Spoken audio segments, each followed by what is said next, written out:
G'day and welcome to CSIROpod. I'm Glen Paul. Sport is a fundamental part of the Australian experience. We play sport, watch sport, bet on sport and talk sport more than anything else.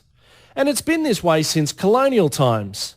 When Australian Edward Trickett won the World Sculling Championship on London's Thames River in 1876, over 25,000 people lined the Sydney dockside to welcome him home.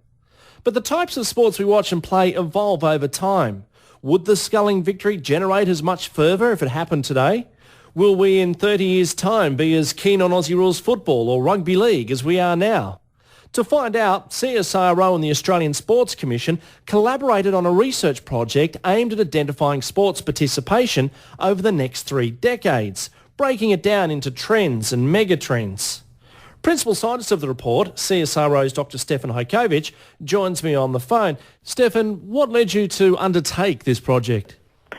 Well, the Australian Sports Commission wanted to have a look at trends and directions in the future of Australian sports so ultimately they can make better decisions about investment, policies and how to build the sporting future that the nation actually wants. So there's 6 overarching megatrends in the report, and the first looks at the rise of extreme sports and is aptly titled From Extreme to Mainstream. Is this suggesting that slipping into a wingsuit and jumping off a cliff will become more popular to do or watch than a game of cricket? Yeah, not for me until my old age, but I think we are likely to see adventure sports on the rise because the thing that we're trying to get at in this one is the increased importance of self-expression through sport and the lifestyle element. We live in a highly safety-conscious culture. We have safety drills at work, we have safety briefings on the airline, we're thinking safety all the time, and a large part of society has moved into office-based jobs in white-collar sector.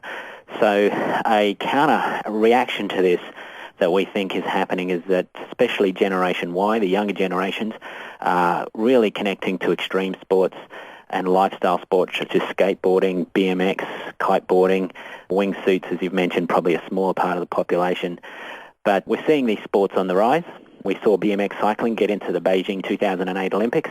There's a big debate underway about whether or not skateboarding, for example, will find its way into the Rio Olympics in 2016. Because kiteboarding has been...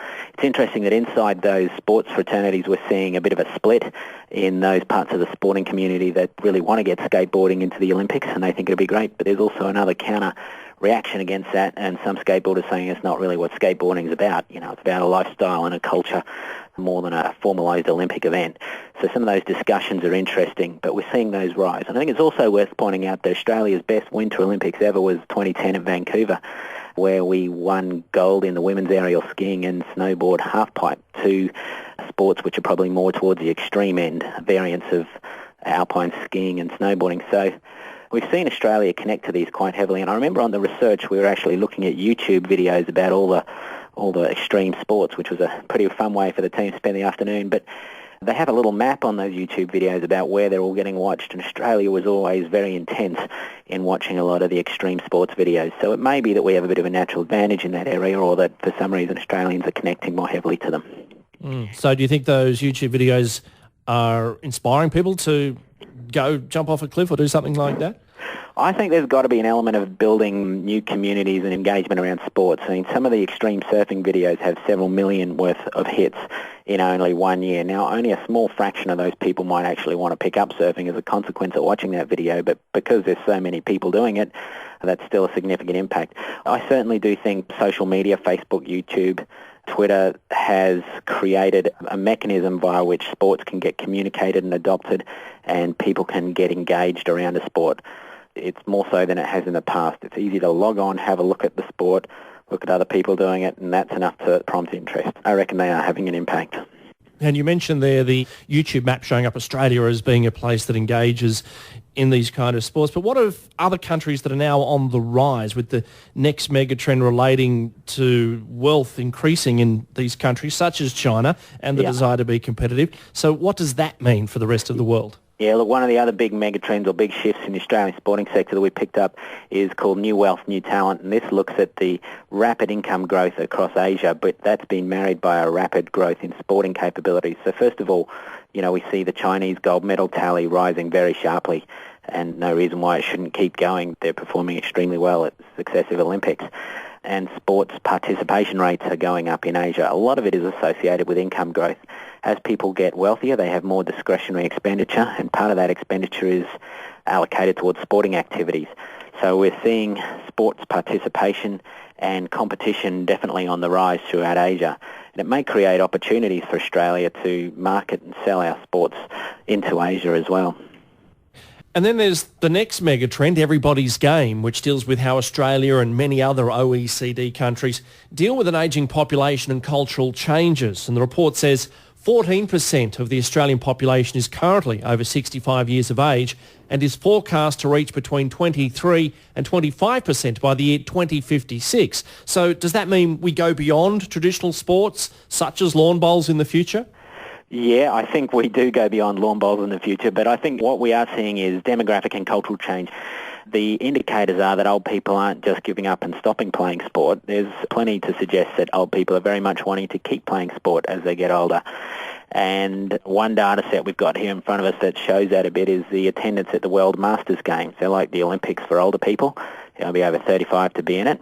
And each successive year it's gone up, but in Australia is where it peaks the most in terms of the number of participants that come along. So at all of the times it's been held in Australia, it's got higher on each successive event, which is, I think, one indicator. But there's a lot of other data that we've got that show that older Australians are still wanting to stay engaged in the professional world, but also the sporting world. So that's one change we got. We're also facing cultural diversification in Australia, which is a great thing, but it's changing the sorts of sports that people might be interested in because different cultures have different sporting preferences, and some of the icons of the Australian sporting sector, such as rugby, cricket, aren't connecting so heavily to diverse cultures we've got as, say, soccer or aerobics fitness sports. And what sort of sports can you see emerging through cultural diversity? Well, soccer is the one that seems to be most on the rise. The Australian Bureau of Statistics look at different sports played by people from different backgrounds, and soccer is one that seems to appeal and connect to a wider variety of cultures than some of the other sports. That's one that does seem to be on the rise. Okay, then there's more than sport, which looks beyond just playing the game, with sport as a mechanism via which government and industry can attain policy and business objectives. How does that work? Yeah, we think that there is a big shift both in the corporate and government world to start using sport to achieve health and other social policy objectives. So one of the big challenges in front of Australia, there's no doubt about it, is the overweight and obesity trend. And all the graphs are pointing upwards, and it's a major crisis. And I think it's something that everyone's keen to see turn around. Now, sport is being shown, childhood sport especially, has been linked to improved health outcomes and better health status in older age. One study done from the United States of 400 or so women looked at how much sporting activity they did when they were kids and then their health status later in life. And there was a really strong correlation. The more sport you did when you were a kid, the more likely you were to be healthier later in life. Now, there's cause-effect questions, but there's enough evidence out there for us to know that physical activity and sporting activity when you're young helps you stay fitter and healthier when you're older. So it is an effective mechanism for Australia to start to look at how to deal with obesity and overweight trends, along with all the other programs such as diet. So that's one angle. But sport also features in government policy in other spaces. Sport is something that the Australian Aid Agency used to build linkages to other countries. Sport is an effective mechanism for building international relations. It's also being done in the United Nations. There's a growth in the number of international sports agencies that are using sport as mechanisms for creating peace and good relations between different countries. The United Nations created a special advisor on sport and development for peace in 2001, so that area has grown as well. Sport has also been found by the Australian Institute of Criminology as a possibly useful way to prevent crime, and they found that communities where crime is prevalent have had less crime when there are sporting facilities and sporting festivals in those communities. Okay, so there's some all-round benefits there. Just getting back to the government connections, thinking about that, would, say, our cricketing relationship with Pakistan and India, for example, give us a political edge when dealing with those governments, say, over the United States who don't have that connection? Look, I mean, there's no way of proving that one way or another, but my guess would be yes. And I think that what we see in the international community is a growth in the use of sports to build those linkages. it is formally adopted by the United Nations and recognised as a great way to build relations between countries. I think some questions could be asked, for example, about getting the apartheid system removed from South Africa, what effect the sports ban had on that. And I think the desire to get into the international sporting community was actually quite significant. Interesting. The next mega trend is called a perfect fit, where people are looking to squeeze time for sport into their already busy lives. How are we going to achieve that? Yeah, I think one of the things that actually really stood out for me from this study is the massive growth of the fitness sector and individualised sport. So, once upon a time we were getting fit to play sport. We're now playing sport to get fit, if that makes sense. The primary driver for what we're doing in a lot of our physical activity is getting fit. Maybe that's a response to the health issues that the nation is seeing, that people really do want to stay fit. So gym membership is massively on the rise and has been. The number of gyms in Australia has gone up. The amount of expenditure on gyms has gone up. The lycra industry has been out of control. Whilst organised sport has sort of maintained a level, non-organised sport, like going for a run with the iPod on or a walk, that stuff is growing quite rapidly. Sports like aerobics and walking and running are the sports that have grown most rapidly over the last decade.